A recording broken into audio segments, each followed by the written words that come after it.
Vamos para o texto dessa manhã, Colossenses capítulo 3. Chegamos à dobradiça da carta, a segunda parte da carta. Se Deus nos permitir, iremos do versículo 1 até o versículo 17. Nessa introdução, leremos os versículos 1 a 4. E à medida que o tempo for avançando, o restante do texto. Acompanhe com fé a leitura da palavra do Senhor. Colossenses 3, de 1 a 4. Portanto, se vocês foram ressuscitados juntamente com Cristo, busquem as coisas lá do alto, onde Cristo vive, assentado à destra de Deus. Pensem nas coisas lá do alto, e não nas que são aqui da terra, porque vocês morreram, e a vida de vocês está oculta juntamente com Cristo em Deus. Quando Cristo, que é a vida de vocês, se manifestar, então vocês também serão manifestados com Ele em glória. Oremos mais uma vez, queridos. Pai Santo, revela-nos Teu mistério, Cristo. Mais uma faceta dele nesta manhã, Senhor. Pedimos para que Teu Espírito haja em nossos corações, nos conduzindo aos pés do nosso Redentor Jesus. E à medida em que o Senhor faz isso, nos conforme à Sua imagem. É a nossa oração no nome dele. Amém. O que realmente muda quando alguém crê em Jesus? Dá para ver evidências de que essa pessoa crê em Jesus? É sobre isso que Paulo começa a falar no capítulo 3 e vai falar até o final dessa carta. Você lembra qual é a frase que resume a carta aos Colossenses? A fé no único Cristo, supremo e suficiente, produz santidade e serviço em seu povo. Chegamos à parte da santidade. Já vimos sobre o Cristo supremo, sobre o Cristo suficiente. E então Paulo entra na parte prática. O que tudo isso significa na nossa vida? O que tudo isso significaria para aquela igreja que estava sendo ameaçada por aquele novo faraó, que queria aprisioná-los, enredá-los com suas vãs filosofias, com o seu legalismo, com o seu misticismo, com o seu ascetismo, coisas que ele dizia: eu tive um sonho, eu tive uma visão, uma nova revelação, e isso é o que Deus quer de vocês. Bom, a resposta de Paulo a tudo isso é: vocês já têm tudo o que vocês precisam. Vocês já têm o Evangelho. Esse Evangelho que apresenta a pessoa mais suprema de todo o universo, a pessoa do Cristo, que está acima da criação, está acima da redenção. Vocês não precisam de mais nada. Cristo é o maior mistério de Deus, aquele que nos reconciliou com o Pai através da sua morte naquela cruz. Em Cristo temos redenção. Essa mensagem é suficiente para te fazer frutificar e crescer em toda a sabedoria. Bom, a pergunta que os colossenses estariam fazendo nesse exato momento em que eu e você deveríamos fazer é: como é essa vida? Se a vida em Cristo não é aquilo que esse novo faraó está nos ensinando, e nós estamos buscando essas coisas porque ele diz que são as coisas certas, e nós vamos abandonar essas coisas e vamos fazer o quê então? É isso que Paulo vai dizer agora. O que muda na vida de quem crê em Jesus, em Cristo somente, não Cristo mais alguma coisa. Cristo mais alguma coisa vocês sabem o que é. Tirem alguma coisa, fiquem só com Cristo e a vida de vocês vai ser assim. Bom, nós vimos que desde o capítulo 1 Paulo está fazendo uma clara conexão do que está acontecendo com os colossenses, com aquilo que aconteceu com o povo de Deus, o Israel do Antigo Testamento. Depois do êxodo, de serem libertos das mãos de Faraó, depois da travessia no Mar Vermelho, Deus conduziu seu povo até onde? Até o Monte Sinai. A Terra Prometida é depois disso. No Monte Sinai, Deus tem algumas coisas para tratar com o seu povo. O que Deus entrega ao seu povo no Monte Sinai? Deus entrega a lei. Deus faz um pacto, uma aliança com o seu povo. Deus diz: eu os resgatei da escravidão ao Egito. Vocês são livres. E sabe onde vocês vão desfrutar dessa liberdade? Dentro da minha palavra. Daquilo que eu digo. Aqui está a nova forma de viver nesse novo reinado. Um reinado de luz, de amor. Mas é um reinado também de servidão. Vocês eram escravos do pecado de Faraó, agora são servos do Deus único e verdadeiro. Algo tem de mudar na vida de vocês. Vocês estão livres, mas são súditos. Vocês estão debaixo de um reinado amoroso e bondoso. É um novo reino, uma nova cultura. Eles ficaram 430 anos como escravos no Egito. Assimilaram muito da cultura, muito dos costumes, da linguagem, do comportamento. Deus está criando um novo povo, e a lei de Deus é para mostrar para esse novo povo como é a cultura do reino de Deus. O que é que mudaria nesse povo? Bom, algo muito semelhante àquilo que Paulo propõe aos Colossenses.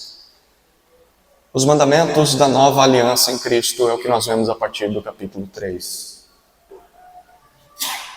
Basicamente, o que Paulo dirá para nós até o versículo 17 é que quando cremos em Cristo, primeiro, a nossa mentalidade é transformada. Versículos 1 a 4. Em segundo lugar, a nossa prática. A nossa prática se divide em duas coisas: aquilo que a gente abandona, versículos 5 a 11, e aquilo que a gente começa a praticar e buscar, versículos 12 a 17. Então são três partes. A primeira, a nossa mentalidade é mudada. A segunda é maior, dividida em duas partes. A nossa prática é transformada. Aquilo que a gente deixa de fazer e aquilo que a gente começa a fazer. Vamos olhar mais uma vez para os detalhes dos versículos 1 a 4. Cristo muda a nossa mentalidade. Para aqueles que gostam de resumir com uma frase, aqui vai a frase que resume todo esse texto. A nova vida em Cristo consiste em não mais pensarmos e vivermos como o velho homem, mas como eleitos de Deus e súditos do Senhor Jesus Cristo em todos os nossos relacionamentos. Vou repetir. A nova vida em Cristo consiste em não mais vivermos, ou melhor, não mais pensarmos e vivermos como o velho homem, mas como eleitos de Deus e súditos do Senhor Jesus em todos os nossos relacionamentos. Cristo muda a nossa mentalidade, versículos 1 a 4. Como nós já lemos esse texto, eu quero que você acompanhe os detalhes de cada versículo.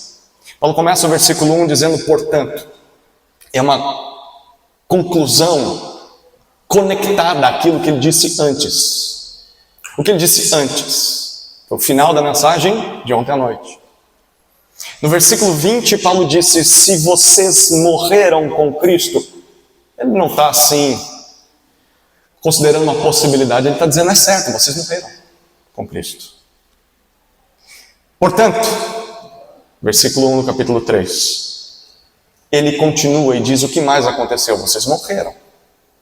Vocês também foram ressuscitados juntamente com ele. Ou seja, não só morremos para aquilo que nos controlava, nos escravizava, os pecados, os ídolos, estamos livres. Não só morremos para essas coisas, mas agora recebemos uma nova vida. O que essa vida significa? Significa o que Paulo continua dizendo ainda no versículo 1. Se tudo isso é verdade, e é verdade, então o que ele vai propor é um redirecionamento dos nossos objetivos. É como se ele estivesse consertando a bússola da nossa vida. Como se ele pegasse o Waze do seu celular e dissesse, ao invés de focar nessas coisas da velha vida, foque nessas coisas da nova vida. É para lá que você busca, é para lá que você vai. Você não busca mais o legalismo, você não busca mais o misticismo, você não busca mais o ascetismo. O que eu busco então? 2 alvos. Primeiro, ainda no versículo 1, busquem as coisas lá do alto. Se esforcem para alcançar aquilo que é celestial, aquilo que é superior, onde Cristo vive. Cristo está assentado à direita de Deus. Foi para lá que Cristo foi depois de sua ascensão. É lá onde Cristo está até hoje, no trono sobre a criação. É lá onde Cristo está. Quando você pensa em Cristo, o que te vem à mente, a primeira imagem? Para muitas pessoas é uma cruz. E sim, isso faz parte da obra de Cristo. Mas isso é passado. A imagem que Paulo tem de Cristo é muito mais sublime do que um mero judeu pendurado em uma cruz. Paulo vê esse judeu ressuscitado, glorificado e assentado à direita do Pai Todo-Poderoso. Essa é a imagem do Cristo que deve estar na nossa mente todos os dias. Você convive com pessoas que se prostram todas as manhãs, rezando, buscando um corpo pendurado em uma cruz, uma imagem que para eles parece mais um ídolo, que eu tento manipular para ter as coisas que eu quero. Esse não é Jesus Cristo. Ele morreu sim, mas ele ressuscitou e ascendeu aos céus e está à direita do Todo-Poderoso. Esse é o Cristo. Busquem as coisas desse Cristo, onde esse Cristo está. Segundo lugar, pensem, diz o versículo 2, nas coisas lá do alto e não nas coisas aqui da terra. A palavra que Paulo usa para pensar é muito profunda, porque ele usa em Filipenses e em tantos outros escritos dele. É uma palavra que traz a ideia de você saber o que deve fazer e buscar fazer isso, mas passa pelo querer. Você quer fazer isso. Então eu conheço sobre as coisas celestiais de Cristo e eu sei que devo fazer, mas eu vou querer fazer isso, porque eu amo. De nada adianta fazer se eu não quero. Eu quero as coisas do alto. É isso que Paulo está dizendo. Pensem nisso, saibam o que ele quer, desejem fazer isso e façam. Não fiquem apenas no desejo, mas coloquem em prática. Porque Paulo dá dois motivos nos versículos 3 e 4. Primeiro, vocês morreram. Versículo 3. Quando nós morremos? Eu estou vivinho da Silva, eu não morri. Paulo explica. Quando Cristo morreu. Quando Cristo morreu para as coisas da terra. Porque Paulo diz, a nossa vida está oculta com Ele, em Deus. A ideia de que a nossa vida foi cativa, guardada, está protegida, escondida debaixo de suas asas. Ninguém nos tira de lá. É lá que vocês estão. Não somos mais de nós mesmos. Não somos mais dos falsos senhores dessa vida. Os faraós que se manifestam, que escravizam as pessoas, que querem voltar a nos escravizar. Não somos mais deles. Somos do Rei. Somos de Cristo, somos servos dele. Nós fazemos o que ele quer. Não há verdadeira liberdade, não há verdadeira vida a parte dele. É lá que nós estamos. Segundo motivo do porquê buscar e pensar nas coisas do alto. Ele diz no versículo 4, vocês vivem em Cristo. Primeiro, vocês morreram.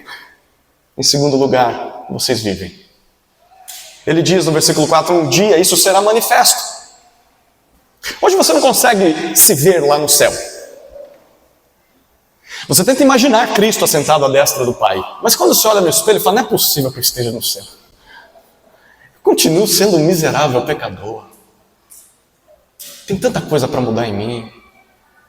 Dificilmente eu consigo olhar para o irmão do meu lado, a minha igreja, e falar, não é possível que esse povo aqui está lá no céu. O que a gente vê é que eles estão na terra. Paulo diz, isso é verdade para Deus. E um dia isso será manifesto. Um dia toda essa realidade espiritual que nós não vemos será visível. Todos verão, inclusive nós. Nós veremos aquilo que Deus já via o tempo todo e revelou para nós nessa carta. Quando isso acontecerá? Paulo diz, quando Cristo se manifestar, Ele que é a nossa vida. Nós só vivemos porque estamos nele. Sem Ele não há vida.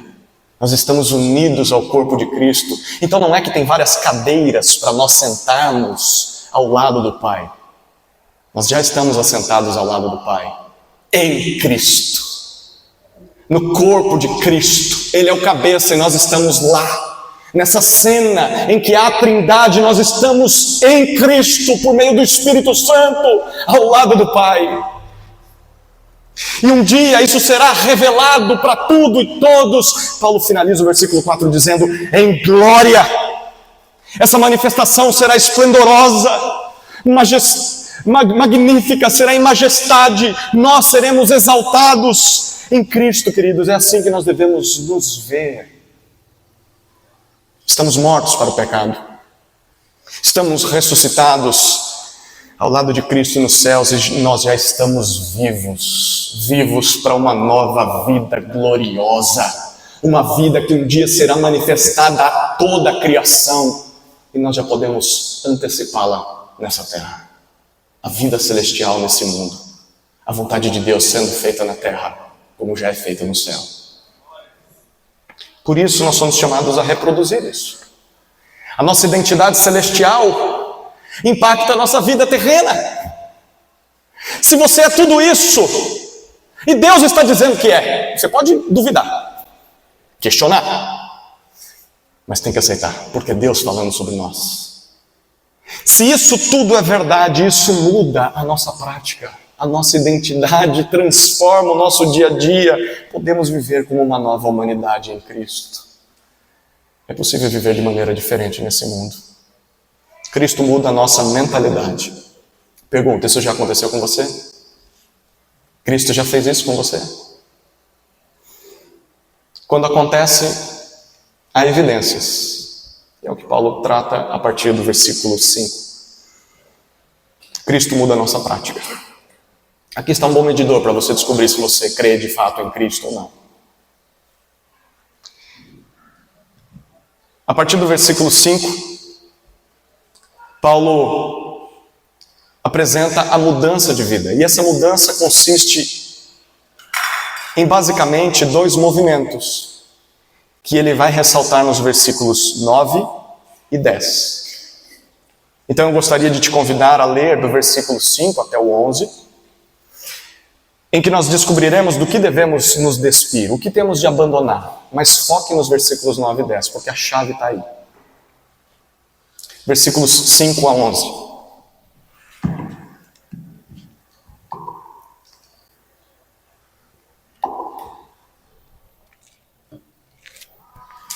Portanto, façam morrer tudo o que pertence à natureza terrena. Imoralidade sexual, impureza, paixões, maus desejos e a avareza, que é idolatria. Por causa destas coisas é que vem a ira de Deus sobre os filhos da desobediência. Vocês também andaram nessas mesmas coisas no passado, quando viviam nelas.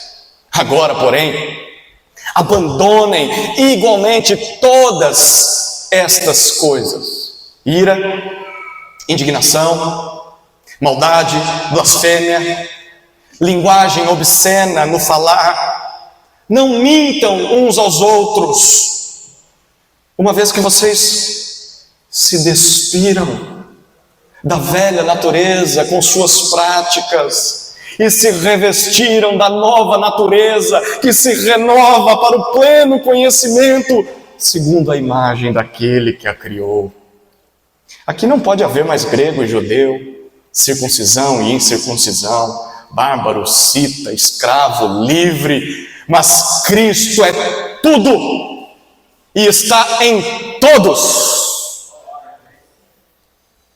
A dinâmica de Paulo de transformação de vida consiste em dois movimentos que ele apresenta para nós.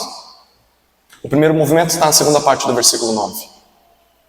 Despir ou nos despirmos da velha natureza.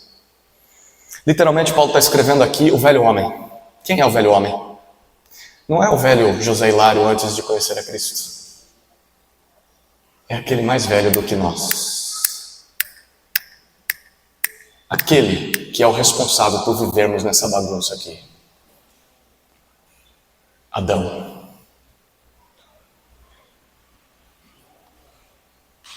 Tire a roupa de Adão. Tire a prática, a vestimenta de Adão. Adão representa tudo aquilo que é escravo ao pecado. Tudo aquilo que é contrário a Deus. Abandone as suas práticas, abandone os seus hábitos. Isso é algo passado. Isso é antes da sua conversão. Jogue isso fora de uma vez por todas. Segundo movimento, versículo 10, é se revestir da nova natureza. Literalmente, o novo homem. Quem é o novo homem? O novo José Hilário depois da sua conversão? É alguém muito melhor do que nós, certamente. É aquele que veio a esse mundo e fez o que Adão não conseguiu fazer. Viveu de maneira perfeita diante do Pai. A humanidade perfeita como ela deveria ser. É Cristo.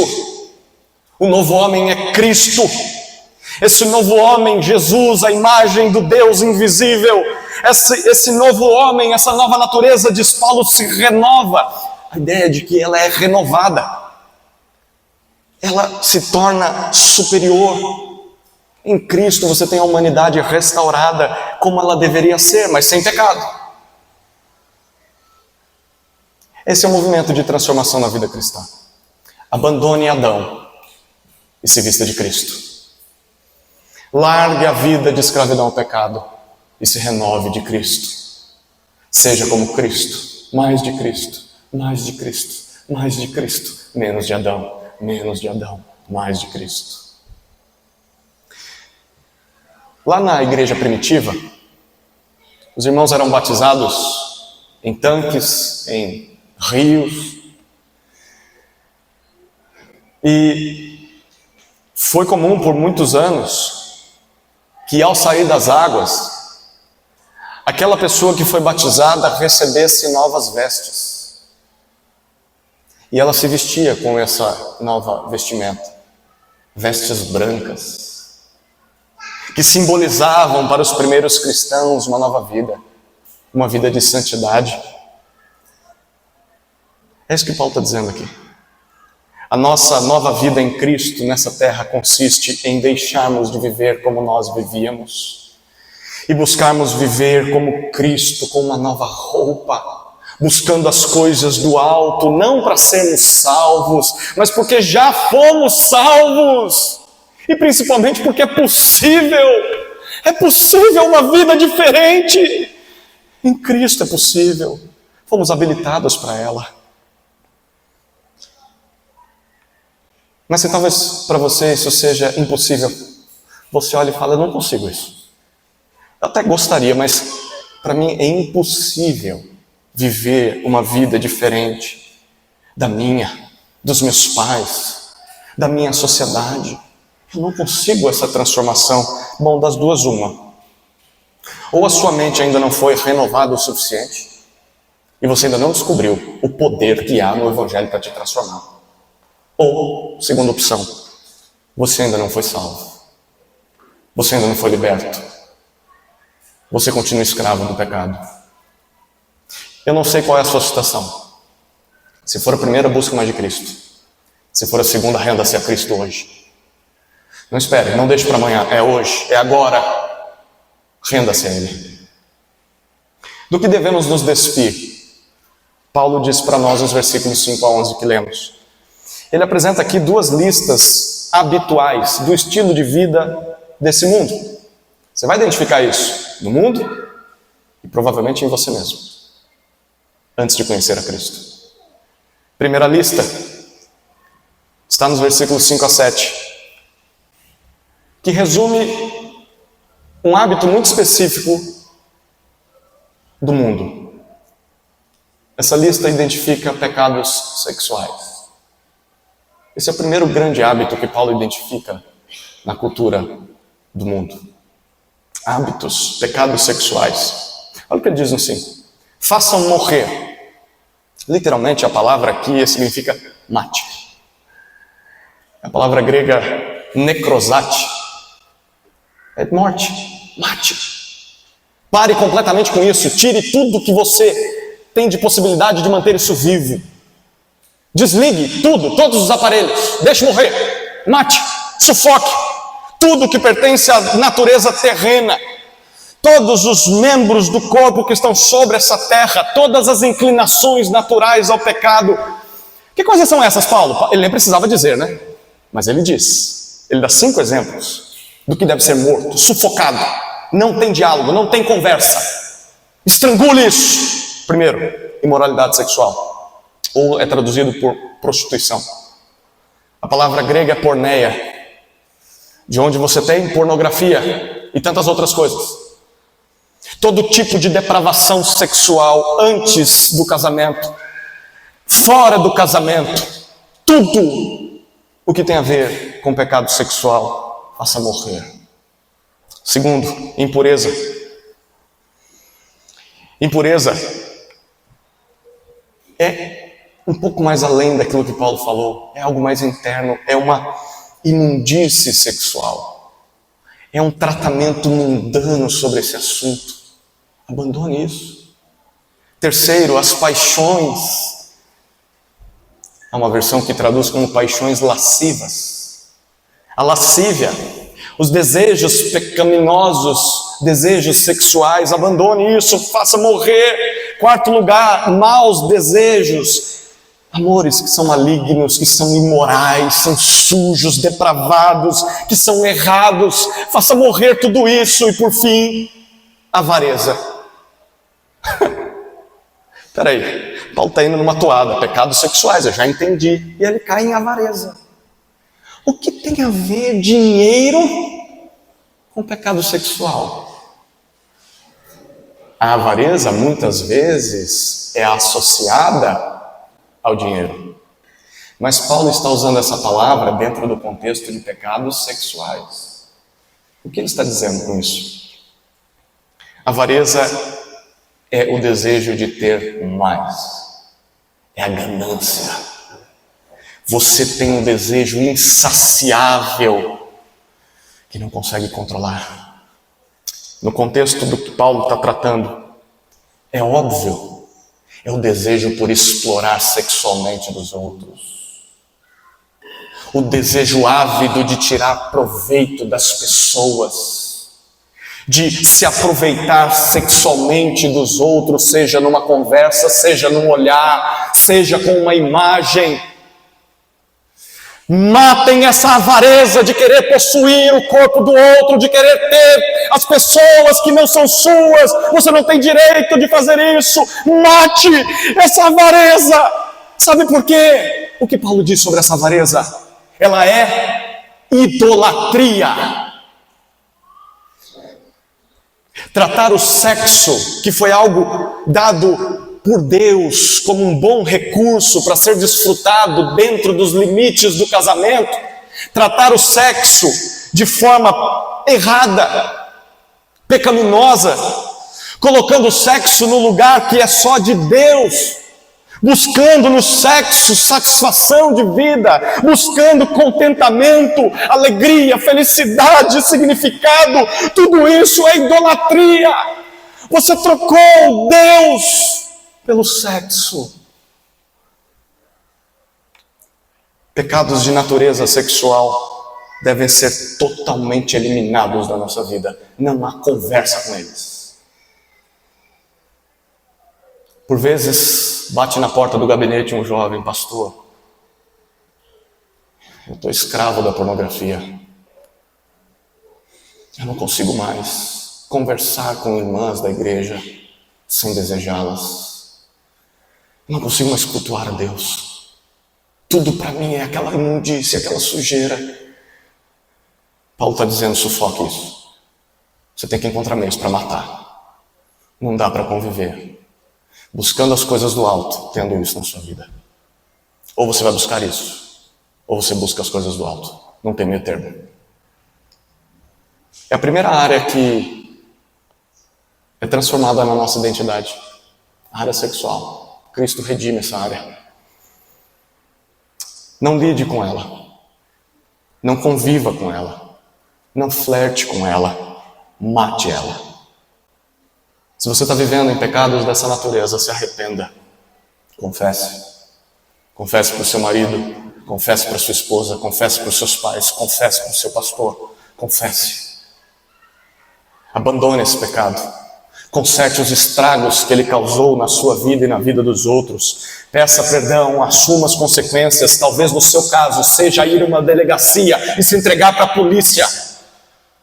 Porque você tem cultivado um hábito pecaminoso de avareza, de se aproveitar de vidas que não são tuas. E você não tem o direito de fazer isso. Se você realmente está arrependido, você vai se render. E vai assumir as consequências dos seus atos. Mate. Mate.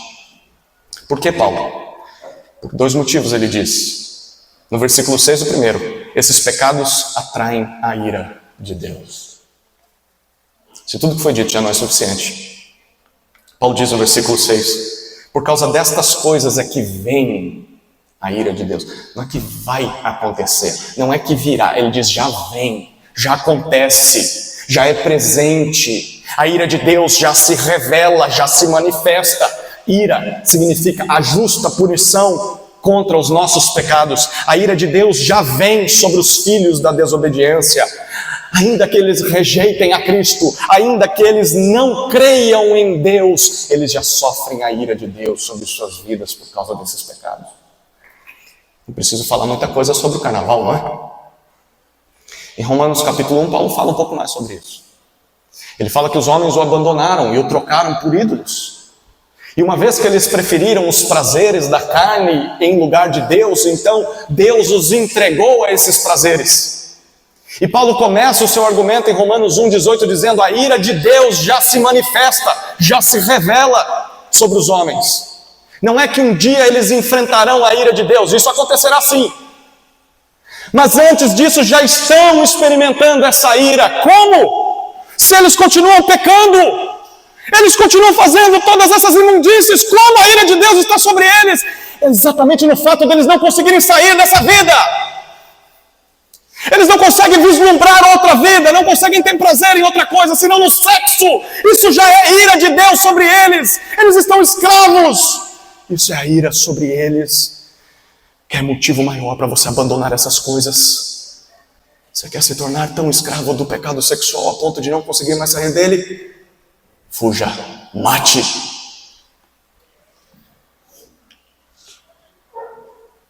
Segundo motivo, vocês foram libertos destes pecados, diz o versículo 7. Nestas coisas vocês também andaram. Mais um exemplo de que é possível uma completa transformação de vida. Se a pessoa viveu uma vida desregrada sexualmente, foi abusada, uma vida sem limites, uma vida de degradação de si e de outros, é possível transformação. Paulo está dizendo, vocês andaram no passado. Naquele passado, antes de encontrarem a Cristo, antes de serem redimidos, antes de serem salvos, vocês viveram isso. Mas agora há uma nova possibilidade, uma nova vida em Cristo. Ele liberta vocês desse estilo de vida. É possível mortificar o pecado. Você só fica nesse pecado se você quiser. Mate esse pecado. É possível no poder do Espírito, pelo Evangelho de Cristo. Segunda lista de pecados que apresentam o segundo hábito deste mundo, Paulo disse nos versículos 8 e 9, são os pecados da língua, da fala. Olha o que Paulo diz no versículo 8. Abandonem. Significa coloquem de lado, se afastem, não permitam que isso esteja no seu convívio. E aí ele apresenta mais 5 pecados. 5 pecados. Primeiro, abandonem a ira. Peraí, mas ele acabou de falar que Deus tem ira. Bom, a ira de Deus é a sua justa punição contra o mal. A palavra orgue, ira, ela tem um duplo sentido. Primeiro, quando é atribuída a Deus, a justa punição contra aquilo que é mal. Não é esse tipo de ira que Paulo está mandando a gente abandonar. Você entende o que ele está falando, não entende? É o segundo sentido da palavra.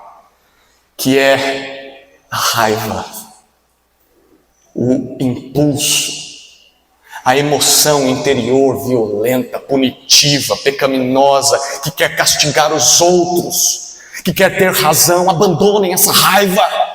Segundo, abandonem a indignação. Aqui é a raiva ao quadrado, é a fúria, é a fervura, é aquele que aquece rapidamente e arde, ele explode em ira, ele não tem controle. Cuidado com aquele ali. Ele é pavio curto. Não existe pavio curto em Cristo. Cristo é longânimo. Ele tem um longo ânimo. Ele te torna como Ele. Não existe crente de pavio curto. Existe Adão de pavio curto. Cristo não é pavio curto. A sua paciência é ilimitada. E Ele reproduz isso em nós. Abandonem a indignação. Abandonem a maldade, diz Paulo em terceiro lugar. Toda crueldade, toda malícia, toda injúria, toda depravação. Eu falei quarto, agora é o quarto. A blasfêmia. Blasfêmia. Blasfêmia é aquela conversa maliciosa. Sabe, de cantinho? Acabou o culto. Nossa, você viu a roupa de fulano? Você não sabe o que ele está fazendo lá, deixa eu te contar um negócio. A blasfêmia é a calúnia, a difamação, a maledicência. Em quinto lugar, a linguagem obscena no falar. A palavra suja, chula, a palavra indecente, abusiva, um discurso baixo. Quão triste é estar entre crentes e ouvir piadas indecentes, de duplo sentido. Eu não estou num ambiente onde Cristo reina. Eu nunca veria Cristo falando isso. Paulo está dizendo, abandone essas coisas. A nossa nova identidade em Cristo não só nos liberta da escravidão sexual, como nos livra da nossa própria língua. Essa língua pecadora e maligna que nós temos. Observe, Paulo está colocando esses dois pecados no mesmo patamar. Pecados de ordem sexual, e nós devemos matá-los. E pecados da fala, devemos abandoná-los. Os dois precisam ser combatidos. Na igreja a gente disciplina quem vive em pecado sexual, não é? Mas eu estou para ver uma igreja que disciplina uma irmã por maledicência, por fofoca. Irmão também, homem gosta de fazer fofoca também. Estou para ver uma igreja disciplinar o seu pastor porque ele faz gracejos obscenos, porque ele faz piadas de duplo sentido. Paulo está dizendo, abandone essas coisas. Há um resumo de tudo isso no versículo 9. Ele diz, não mintam uns aos outros. A expressão que ele usa aqui significa não tenham vidas duplas. Vidas falsas. Em que quando eu estou na igreja, eu ponho a roupa de ver Deus e eu sou crente. Eita glória! Mas quando eu estou em casa, eu sou outra pessoa. Eu sou Adão. Eu maltrato o meu corpo, minhas emoções, a vida das pessoas ao meu redor. Paulo diz, parem com isso. Parem de mentir. Parem de hipocrisia. Vivam e falem a verdade. Sejam Cristo em todos os lugares. Por que Paulo? Ele apresenta os dois motivos que nós ressaltamos no início desse ponto. Versículo 9, vocês se despiram. Ele diz uma vez que isso já aconteceu. Quando vocês creram em Cristo, Ele tirou a roupa velha. Em segundo lugar, versículo 10, vocês se revestiram da nova natureza, que é renovada. É natural que ela renove a nossa vida. Se renova para o pleno conhecimento. Nos conduz à gnosis perfeita, segundo a imagem daquele que a criou. Quem criou essa imagem em nós? Quem é a imagem do Deus invisível? É Cristo. O que Paulo está dizendo aqui é que a nova identidade em Cristo conduz o crente a conhecer e a reproduzir a imagem de Deus, que é Cristo, nele. A partir de sua vida, ainda nesse mundo, Você se sente impulsionado, conduzido a ser igual a Cristo. Esse é o seu alvo. Pergunta, este é o seu alvo? É isso que você quer para a sua vida? Ser como Cristo? Porque se a resposta é não sei, talvez, tome muito cuidado, porque esse é um dos maiores indicadores da conversão. Um salvo quer ser como o seu Salvador, quer ser como Cristo. E a consequência de tudo isso está no versículo 11. De fazermos parte dessa nova humanidade em Cristo, uma humanidade celestial. Ele diz, não há mais diferenças étnicas. Não há mais grego, judeu. Não há mais diferenças religiosas, circuncisão e incircuncisão. Não há mais diferenças geográficas. Bárbaro que vivia do lado, cita que vivia de outro. Não há mais diferenças sociais. Aquele que é escravo e aquele que é livre. Não há mais. Mas Cristo é tudo que nós temos de maior valor. Tudo aquilo que nos distingue. Não é mais as características com as quais nascemos. É Cristo que é tudo para nós. E está em todos nós. Em todos nós. Queridos, isso traz algumas implicações para nós. A primeira é que em Cristo nós somos todos parte de seu corpo. Todos nós. Nós somos a nova humanidade nessa terra. Não há mais separações por questões terrenas e mundanas. Como é triste ver a igreja se envolvendo em polêmica e em debate, em discussão mundana que separa as pessoas. Não há mais separações por questões de valores que o mundo considera importantes, por questões que separam os homens uns dos outros, provocando a mentira, provocando falsidade para você ser aceito, para ser valorizado, porque o meu sotaque é diferente do desse povo, os meus olhos são diferentes dos deles, eu tenho uma orelha diferente, eu tenho um pescoço diferente, eu tenho a tonalidade da pele diferente, eu vim de um lugar diferente, então eu preciso ser outra pessoa, eu preciso fingir, mentir, eu preciso vestir uma capa que o mundo valoriza para ser aceito. Paulo diz, não, em Cristo você não precisa fazer isso. Não há mais distinção, todos são Cristo. Não sei se você gosta de assistir séries, se você é um ser humano que vive no século 21, já teve contato ou com série ou com novela, né? Sabia que as novelas da Globo eram séries antes de aparecerem nos streamings? Há uma série que eu e minha esposa maratonamos ao longo dos anos, chamada The Walking Dead. Já ouviu falar? Quem não gosta de zumbi, sai pra lá. É de zumbi, mas ela conta mais sobre as relações humanas do que sobre zumbi, os mortos-vivos. E a temática da série é mostrar que os vivos estão mais mortos que os mortos-vivos.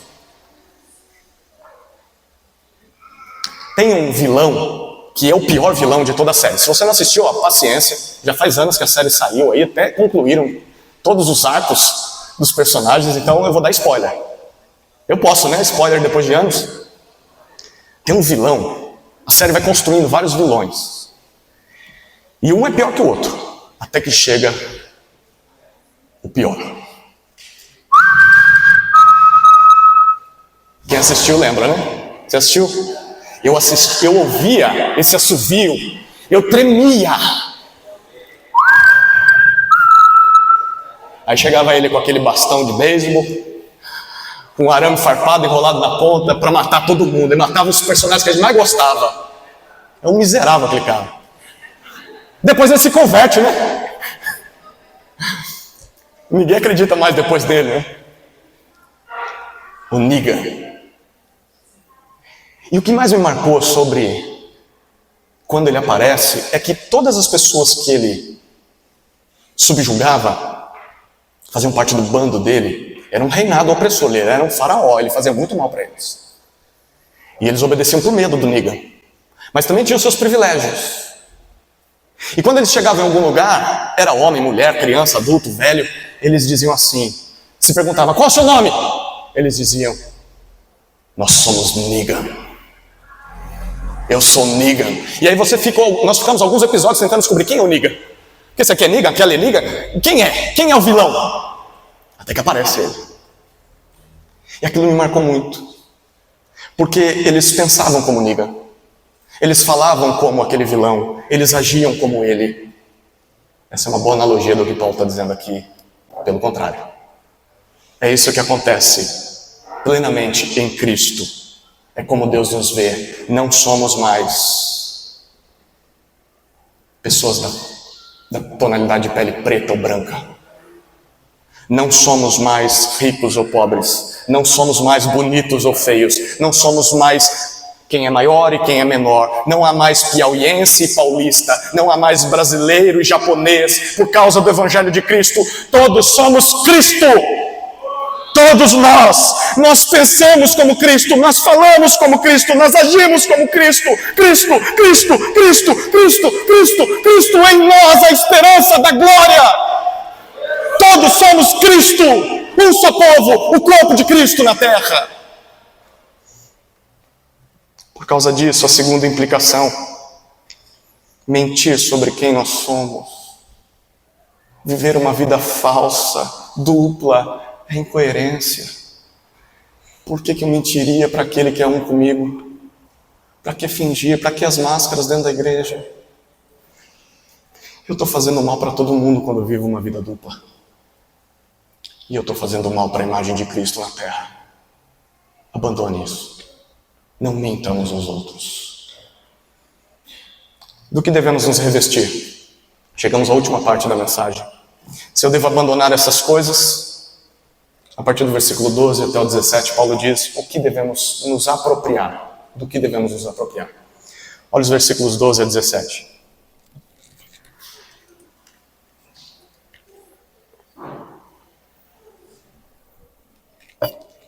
Farei a leitura do versículo 12 a 14, depois do 15 ao 17. Portanto, como eleitos de Deus, santos e amados, revistam-se de profunda compaixão, de bondade, de humildade, de mansidão, de paciência. Suportem-se uns aos outros e perdoem-se mutuamente, caso alguém tenha motivo de queixa contra outra pessoa. Assim como o Senhor perdoou vocês, perdoem também uns aos outros. Acima de tudo isto, porém, esteja o amor, que é o vínculo da perfeição. Paulo, a partir do versículo 12 até o 17, trabalha dois tópicos. Primeiro, nesse texto que nós lemos, ele fala sobre os elementos dessa nova roupa. No segundo tópico, sobre o ambiente em que ela pode ser usada. A partir do versículo 15 até o 17. Vamos ver os elementos dessa nova roupa. No versículo 12, Paulo começa com portanto. Ou seja, a conclusão prática do que ele disse até agora. Como eleitos de Deus, escolhidos por Ele. Ele continua, como santos, separados para o uso exclusivo do Senhor. E amados, vocês já são amados, definitivamente. Deus nunca vai olhar para você com raiva, com ira. Nunca, por causa de Cristo. Toda a ira dele foi desferida em Cristo naquela cruz. Ele já ama vocês. Se você pecar hoje, Ele não te ama mais nem menos, Ele te ama. Se você obedecer hoje, Ele não te ama mais nem menos, Ele te ama. Isso nos motiva, não motiva? Há alguém que me ama. Meu pai pode não me amar. Minha mãe pode não me amar. A minha família pode não me amar. Talvez a minha igreja não me ame. Mas Deus me ama. Eu sou eleito. Eu sou santo. Eu sou amado. Como tudo isso, revistam-se. Tudo isso já é verdade. Você não faz essas coisas que Paulo vai dizer para alcançar o amor de Deus. Você não perde isso se você falhar, se tropeçar. É uma resposta de gratidão, de amor. E porque é possível, se revistam. Mas aí é necessário iniciativa. Você tem que se mover. Vá lá e faz. É isso que Paulo está dizendo. Ele apresenta 5 virtudes, 5 partes dessa roupa. 5 virtudes do novo homem. Quem é o novo homem? Cristo. Todas essas virtudes nós vemos nos evangelhos. Todas. Talvez na leitura você vai identificar, eu lembro dessa passagem aqui, Jesus mostrou ser isso. Todas elas. Paulo podia ter citado tantas outras, mas ele escolheu 5. E ele quer reproduzir em nós. Porque é possível agora.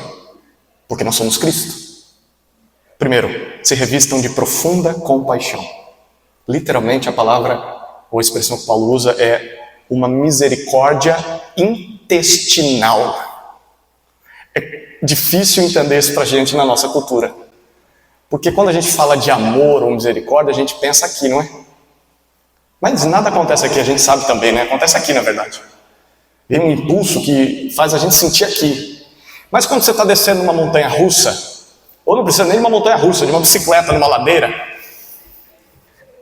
a emoção vai para onde? No começo ela está aqui, vai ser da hora, vai ser legal. Aí quando você começa a ladeira, vai para cá, está sendo do jeito que eu imaginei, só que a ladeira é maior do que eu imaginava, desce para cá, e começa a fazer borboletas no estômago, e depois desce mais ainda, mas a gente para por aqui. Quando a gente está apaixonado, onde a gente sente? Não é aqui. É um negócio aqui dentro que a gente não sabe explicar. Paulo está falando, se revistam de profunda compaixão.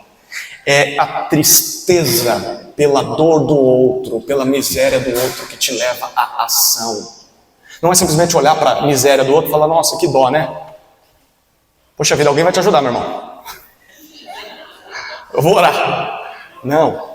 Eu vejo a dor do outro e eu me compadeço. Não é isso que Jesus fazia. Ele via as multidões com compaixão. Ele tocava nas pessoas. Revistam-se disso. Segundo, revistam-se de bondade.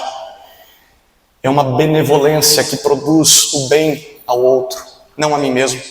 Terceiro, revistam-se de humildade. É um profundo senso de insignificância. Eu sou um mero mortal. A minha condição como ser humano já é humilhada. Quem sou eu para achar que sou melhor que o outro? Maior que o outro? Superior ao outro? Revistam-se de humildade, porque aquele que era Senhor do universo se fez homem e se humilhou. Revistam-se dele. O mais alto que um servo do Senhor do universo chegará é aos seus pés, como servo. Revistam-se, em quarto lugar, de mansidão. É uma gentileza que não necessariamente denota alguém fraco. Eu conheço, tem um irmão na igreja, lá em Atibaia, que ele é do tamanho desse andaime aqui. Não, claro que não, senão ele seria um nefilim, né? Mas quase isso aqui. O homem é forte, muito forte. E aí você olha para ele e fica até com medo. Ele tem poder para esmagar nossa cabeça com uma mão. Mas ele não usa esse poder para ferir. Ele tem um poder sob controle. Ele usa para amar, para abraçar, para levantar. Jesus podia ter mandado miríades de anjos contra aqueles que o crucificaram. Mas não usou seu poder para ferir. Ele se entregou para salvar. Se revistam dessa mansidão. Revistam-se de paciência, termina Paulo. Sejam mais tolerantes. Tenham longo ânimo. O nordestino, eu pastorei uma igreja lá em Atibaia, que é de imigrantes nordestinos, o bairro. Então, tem muito nordestino lá, por isso que eu me identifico muito quando venho para cá. A tendência que eu vejo deles é serem pavio curto, esquentados. Tudo já é motivo. Eu não entendi o que você falou, já vai para briga. É assim mesmo ou não?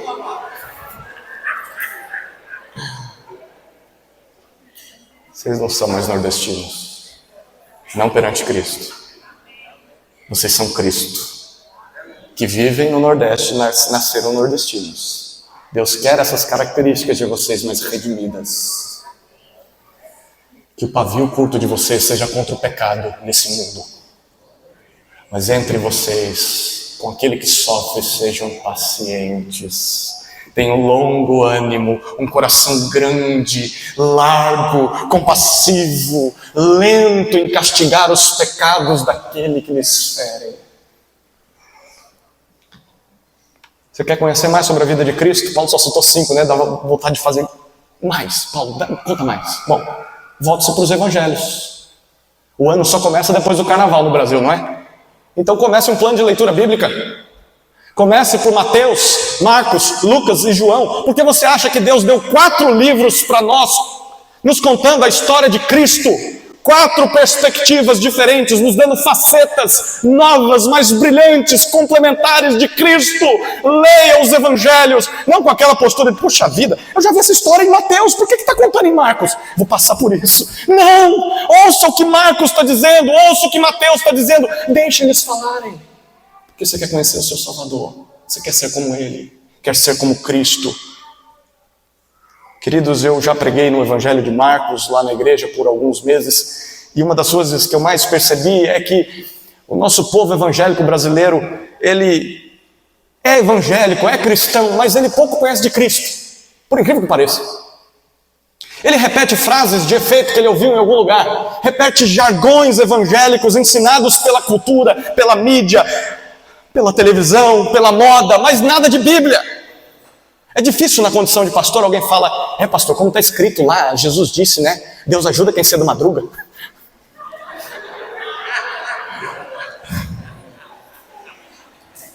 Meu irmão, eu acho que você estava fazendo devocional assistindo Chaves. O evangélico não conhece o evangelho. Então leia os evangelhos e permita que eles refaçam a imagem que você tem de Cristo na sua mente. Abandone o Cristo da cultura, o Cristo gospel, e abrace o Cristo bíblico. Esse é o Cristo que salva, não o Cristo da cultura, é o Cristo da Escritura. Os outros são genéricos, são falsos, eles são impostores. Este é o verdadeiro. Ame este, abrace este Cristo, seja como esse Cristo. De que maneira essas virtudes serão exercidas? Onde nós veremos elas sendo provadas, experimentadas? Paulo diz, a partir do versículo 13, no 13 ele diz, no suporte. Suportem uns aos outros. O pessoal gosta de olhar para esse texto aqui e falar, tá vendo? Tem que aturar aquele chato lá. Não é isso que Paulo está dizendo, não.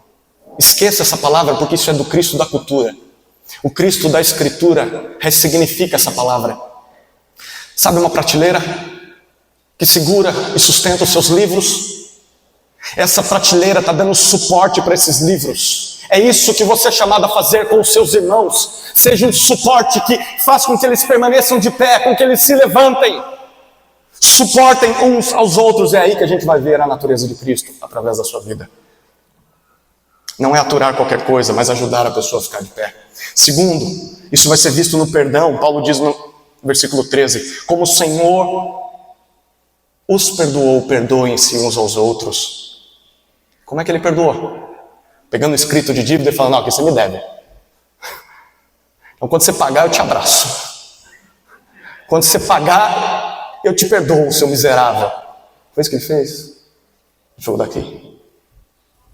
Ele cravou na cruz e diz, eu vou pagar. Eu pago. Perdoe como o Senhor te perdoa. Você assume. Mas eu não fiz nada. Você assume. É assim que você perde. Você perdoa. Você assume a dívida. Você assume o estrago. Mas foi ele que causou. Mas ele talvez não consegue reparar. Talvez ele nem se arrependeu. Talvez ele se arrependeu, pediu perdão, mas não dá para voltar atrás. Assume essa dívida. Porque Cristo já assumiu o maior de todas naquela cruz. Acima de tudo, Paulo diz no versículo 14, esteja o amor. É o mais importante do que tudo o que ele já disse até agora. A palavra traduzida para amor é a palavra ágape. É o amor que se sacrifica pelo bem do outro. É incondicional. Ele não depende da resposta dos outros. Não depende da iniciativa dos outros. É um amor imerecido. Como o amor de Cristo por nós. Amem acima de tudo, esteja o amor. Ele é o vínculo da perfeição. Ele é aquilo que cola, que liga todas as coisas. É como se fosse o cinto. Paulo falou de peças de vestuário, né? O cinto vai segurar tudo isso. Qual é o cinto que amarra tudo isso? O amor. Queridos, a nova vida em Cristo não é solitária. Nós precisamos de outros irmãos. Precisamos da igreja e ajudá-los a caminhar também. Só é capaz de viver dessa maneira quem foi alvo do perdão de Cristo.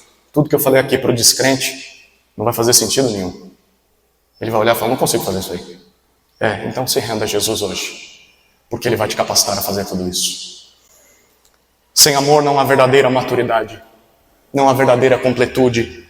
Para isso, você precisa conhecer sobre Cristo. Você precisa buscar santidade, mas precisa amar. Só conhecimento e busca por santidade não é suficiente para te fazer crescer. Precisa de conhecimento, precisa de santidade, você precisa de amor. Se a sã doutrina está te levando a não amar as pessoas, tem alguma coisa errada. Não é na sã doutrina, é em você. O amor é que liga tudo. O sacrifício pelo outro. Não existe teólogo sem igreja. Não existe alguém que conhece a Bíblia sem servir um irmão diferente dele. Sem perdoar, sem dar suporte. A igreja é um ambiente onde nos revestimos de Cristo. Todos os dias. Por fim, Paulo fala sobre o ambiente em que essa nova roupa deve ser usada, como eu falei, a igreja. Versículos 15 a 17. Acompanhe a leitura do texto. Pastor Jalisson pediu para eu terminar em 1 hora. Vocês querem que eu encerre aqui? Jalisson, a culpa é deles, tá bom? Tentarei ser breve. Versículo 15. Que a paz de Cristo seja o árbitro no coração de vocês.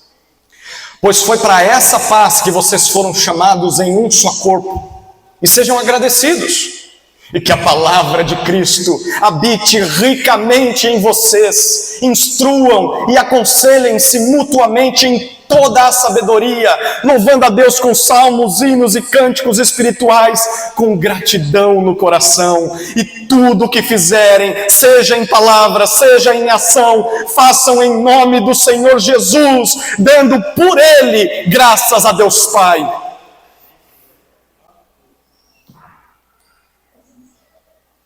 Em resumo, o que Paulo diz aqui é que nós precisamos nos enxergar como súditos de Cristo, para podermos viver essa nova humanidade. Nós já estamos vivendo em seu reino, ainda nessa terra. Como é esse reino? Paulo diz que é o reino onde a paz de Cristo arbitra, no versículo 15. A paz, Paulo já dedicou a paz no começo da carta, lembra? Representava o shalom, um estado de reinado de Deus sobre os homens, em que ele diz e os homens obedecem. É um reinado vitalício e pacífico, vitorioso. Não é simplesmente algo subjetivo como paz interior. Se você se sente em paz, meu irmão, toma essa decisão, que a paz de Cristo arbitre, seja o árbitro em teu coração. Eu já vi gente largando o casamento, dizendo, eu estou em paz. Eu vou casar com uma moça mais nova, mais bonita, mas eu estou em paz, a paz de Cristo está me conduzindo. Não é isso que Paulo está falando, não. Ele está falando da paz que tem Deus como Senhor. Ele reina sobre a sua vida. É o shalom. Não depende de você estar se sentindo bem. Até porque nós temos um exemplo de um camarada em que Deus disse, vai para cá pregar. Ele disse, não vou para cá. Ele fugiu. E ele desceu para o fundo do navio e dormiu tranquilamente, com a consciência limpa, em clara desobediência a Deus. Se você consegue dormir tranquilamente à noite, não significa que Deus está de acordo com a sua vida. É o shalom de Cristo que domina. Ele como rei e você como súdito. Isso é a paz de Cristo arbitrando em nossos corações. É de dentro para fora. Por quê? Ele diz, porque nós somos chamados para essa paz. E sejam agradecidos. Essa é a forma de vocês serem gratos por estarem onde estão, vivendo debaixo do reinado do Senhor. Todos nós estamos debaixo do mesmo rei. As leis são dele, não podemos viver sozinhos, não podemos viver à nossa maneira, mas juntos, submissos ao seu governo. Se Cristo não apita, não alerta no seu coração, quando você está agindo contra o reinado dele, contra o que ele diz na Escritura, tem alguma coisa errada na sua vida. Nós não podemos viver do nosso jeito no shalom dele. A terra prometida é dele. Ele nos introduziu lá, as leis são dele. Que as leis dele sejam um árbitro nos seus corações. Em segundo lugar, o reinado de Cristo se evidencia quando a palavra dele habita em nós. Versículos 16 e 17. Habitar é muito poderoso aqui, porque é o contrário do que eu vim fazer aqui. Eu não vim habitar em Porto Alegre. Eu vim ficar por um tempo. Se eu disser que vim habitar aqui, eu tenho um problema lá em casa. Eu habito lá em casa. Lá em casa, eu tiro os meus sapatos, eu me esparramo no sofá, abraço minhas 3 meninas. Lá eu me sinto em casa. E aí se eu vejo um móvel que está fora do lugar, eu falo, quem colocou isso aqui? Não gostei não, eu vou entrar em acordo com a minha esposa, né? Provavelmente vou fazer o que ela gostou, mas depois eu vou dizer que foi ideia minha. Mas em casa a gente deixa as coisas do jeito que a gente gosta, não é? Habitar significa isso. É viver em liberdade, se sentir em casa. É controlar o ambiente. Que a palavra de Cristo habite, controle ricamente vocês. Em abundância. A ponto de transbordar. Como ela faz isso? Em 2 direções. Em 2 relacionamentos. Primeiro nos relacionamentos horizontais. Uns com os outros. Paulo diz no versículo 16. Ele usa verbos presentes e contínuos. São ações repetidas diariamente. Como a palavra de Cristo habita em mim, se sente em casa dentro de mim. Quando eu estou instruindo e aconselhando uns aos outros em toda a sabedoria. Quem é toda a sabedoria de Deus? A gente viu lá no capítulo 2, versículo 3. Em quem estão ocultos todos os tesouros da sabedoria e do conhecimento? Em Cristo. Então, como que a palavra de Cristo habita em nosso meio? Quando nós falamos uns com os outros sobre Cristo, da palavra de Cristo, de quem é Cristo, do que Cristo está fazendo em mim, do que Cristo pode fazer em você. É assim que Ele habita em nós, é assim que Ele nos governa, através da sua palavra, que reproduz em nós a sua imagem. E Ele usa uns aos outros para isso. Para que a palavra de Cristo habite em nós, nós precisamos nos relacionar com outros crentes e falarmos da palavra dele entre nós. É legal saber quanto foi o jogo ontem. É legal saber o que está acontecendo na cidade, qual a última notícia. Mas tem coisas mais importantes para tratar. Cristo. O quanto de Cristo você fala com seus irmãos. Se você não fala, nunca vai ser cheio da palavra. O segundo relacionamento é vertical, é com Deus. Versículo 16 continua. Paulo diz, louvando a Deus com salmos, hinos e cânticos espirituais, com gratidão no coração. Aqui dentro vocês louvam a Deus com música, com cântico. Que tipo de música? Que tipo de cântico? Que tipo de louvor há no reino de Cristo? Que tipo de louvor há na igreja ou deveria haver no povo de Cristo? Um louvor que está diretamente, inteiramente ligado à sua nova identidade.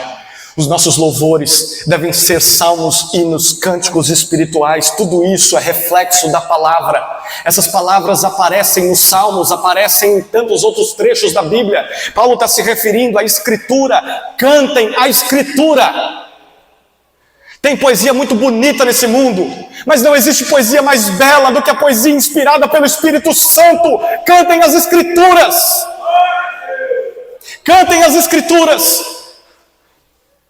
E façam isso com gratidão. Porque sem gratidão no coração não há verdadeiro louvor, não há sincero louvor. Essa é a lógica de Deus. Você recebe o Evangelho e depois você é chamado ao culto. E faz isso com gratidão. Atenda a esse chamado. A conclusão está no versículo 17. Tudo o que vocês fizerem, seja em palavra ou em ação, façam em nome de Jesus. É como se onde vocês chegassem, o que vocês fizessem, vocês dissessem, aqui está Jesus. Eu faço a assinatura de Jesus aqui. É como se fosse Ele aqui. Pastores sabem bem o que é isso, missionários também. Quando você vai visitar um vilarejo, uma casa, a sensação não é que quando a gente entra naquele lar é como se Cristo tivesse chegado ali. Uma pessoa enlutada, uma pessoa enferma, ela quer ouvir Cristo. É um papel muito importante o papel de pastores. Mas Paulo está chamando todos os crentes a fazerem isso também. Onde quer que você entre, Cristo está entrando. O que você fala, Cristo está falando para aquela pessoa. As suas ações são uma reprodução de quem Cristo é para ele. Talvez é a única oportunidade que aquela pessoa vai ter de saber quem é Cristo. E você não pode perder essa oportunidade. Lembre-se, você representa Cristo. Nós somos Cristo em todo canto. Seja dentro de casa, num culto, numa visita, numa sala de aula. Cristo chegou quando você chegou. Tudo que fizerem, façam em nome de Cristo. E ao fazer isso, vocês estarão dando graças a Deus Pai por meio dele. Como é que eu agradeço a Deus? Por ter me incluído no reino de seu Filho. Você age como filho. Você imita o Filho em todas as coisas, como um embaixador, um representante do reino dele nessa terra. Sem fazer isso, de nada adianta dizer que você é grato pelo Evangelho, porque você não está se conformando à imagem do Filho. A nova vida em Cristo consiste em não mais pensarmos e vivermos como o velho homem, mas como eleitos de Deus e súditos do Senhor Jesus em todos os nossos relacionamentos. É isso que acontece quando alguém crê em Jesus. Isso já te atingiu? Amém? Se atingiu, seja como Cristo. Se você ainda não conhece a Cristo, renda-se a Cristo. Você se lembra do hino do HCC? Eu fiquei pensando nele o tempo todo quando eu preparei esse esboço. 372. Quem lembra? Quero ser como Cristo. Você lembra? Quem lembra? Você consegue cantar? Quero te pedir para ficar de pé. Todo mundo, vamos nos colocar de pé. Se você se lembrar de alguma parte, pode cantar. A gente vai cantar a capela mesmo. Vamos cantar Colossenses. Tenho um desejo especial. Quero ser como Cristo. Este é o meu santo ideal. Quero ser como Cristo. Mestre, Senhor, sempre há de ser, que o mundo inteiro possa ver sua presença em meu viver. Quero ser como Cristo. Ao Pai Celeste obedeceu. Quero ser como Cristo, na cruz por todos padeceu. Quero ser como Cristo, os meus pecados carregou, paz e descanso me ofertou, seus agressores perdoou. Quero ser como Cristo, em santidade aqui viveu. Quero ser como Cristo, por seus irmãos intercedeu. Quero ser como Cristo. Em seu poder desejo andar, de sua cruz testemunhar. Eis meu sincero anelar. Quero ser como Cristo.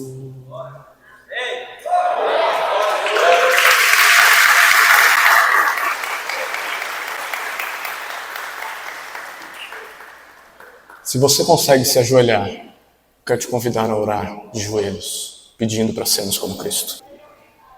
Pai amado, nós reconhecemos que estávamos perdidos na escravidão a pecados, todos esses que foram mencionados no texto e tantos outros. Se dependesse de nós, nunca sairíamos dessa condição, porque estávamos debaixo da tua ira. Nós não só nos degradávamos, destruíamos a nós mesmos e aos outros, mas amávamos isso. Éramos por natureza filhos da ira, como também todos nesse mundo. Mas por graça e misericórdia o Senhor se manifestou a nós, sem qualquer merecimento em nós, por inteira graça. O Senhor enviou o seu Filho para morrer por nós naquela cruz, cancelando todo escrito de dívida. E nos deu uma nova vida, Senhor. Nós já morremos com Cristo, nós já ressuscitamos com Cristo, nós já estamos assentados à tua destra em Cristo. Então, Senhor, ajuda-nos a evidenciarmos isso na prática, no dia a dia. Queremos, Senhor, ser como Cristo, queremos ser na prática aquilo que já somos na teoria, aquilo que o Senhor já vê. Queremos reproduzir nesse mundo, Senhor. Transforma a nossa vida, Pai. Estamos de joelhos suplicando. Entendemos que esse é o único ambiente em que o Senhor faz isso. O ambiente de humilhação diante de Ti, de busca por Ti, de pensamento nas coisas do alto. É isso que nós queremos, Senhor. Reproduza Cristo em nós. Cristo, Cristo, Cristo. Até que não haja espaço para nada nesse mundo. Nenhum desejo, nenhum tesouro, nenhum prazer. Muito menos espaço para nós mesmos, dentro de nós mesmos. Que só haja Cristo e nada mais. Que ao olhar para nós as pessoas vejam Cristo, Senhor. Esse é o nosso desejo. E eu oro, Senhor, em especial, nesse momento, por aqueles que ainda não se renderam a Cristo, mas estão aqui e ouviram essa palavra. Eu oro para que o Teu Santo Espírito os prostre diante de Cristo, que eles não consigam dormir em paz mais, até se dobrarem em submissão, em adoração, em arrependimento, em fé em Jesus Cristo. Salva, Senhor, todos desse salão, todos, sem exceção. E nos usa, Senhor, para alcançar outros quando voltarmos para os nossos lares. Que a Tua palavra seja aquela que habita dentro de nós e que a Tua paz, o Teu reinado seja o árbitro em nosso coração. Queremos ser como Ti, como Cristo. Em nome de Jesus nós oramos. Amém.